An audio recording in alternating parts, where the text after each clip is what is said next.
Old city gold man సూర్యాబాయిని పోలీసులు arrest చేశారు. తక్కువ ధరకే బంగారం ఇప్పిస్తాను, మీరు నా అలాగే మెళ్ళ వేసుకొని తిరగొచ్చు అని చెప్పి కొంతమందికి చెప్పాడంట.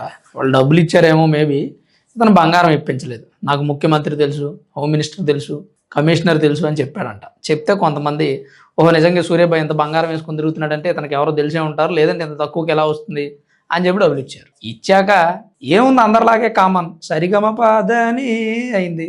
ఆ తర్వాత అందరు గగ్గోలు పెట్టారు, ఆ కేసులు పెట్టారు, సూర్యాబాయిని అరెస్ట్ చేశారు. Old city gold man Suryabai అంటే మీ అందరికి తెలిసే ఉంటుంది. ఆ మధ్యకాలంలో ఇతను వేసుకున్నంతా రోల్డ్ గోల్డ్ బంగారం అని అందరూ ట్రోల్ చేస్తుంటే మీడియా ముందుకు వచ్చి బాగా సీరియస్ అయిపోయి ఇదంతా ఒరిజినల్ గోల్డే, కావాలని చూసుకోండి అని చెప్పి బాగా హల్చల్ చేశాడు. అంతకుముందు టీటీడీ తిరుమల తిరుపతి దేవస్థానంలో స్వామివారిని దర్శించుకోవడానికి వెళ్ళినప్పుడు కూడా ఈ గోల్డ్ అంతా ఒంటి నిండా వేసుకుని వెళ్ళిపోయారు. అక్కడికి digital media, print media, satellite media మొత్తం వెళ్ళిపోయి ఇతను ఫుల్ కవరేజ్ ఇచ్చి వైరల్ చేసి పడేశారు. ఎవడో ఒంటి మీద వాడి డబ్బుతో బంగారం కొనుక్కొని వేసుకుంటాడు.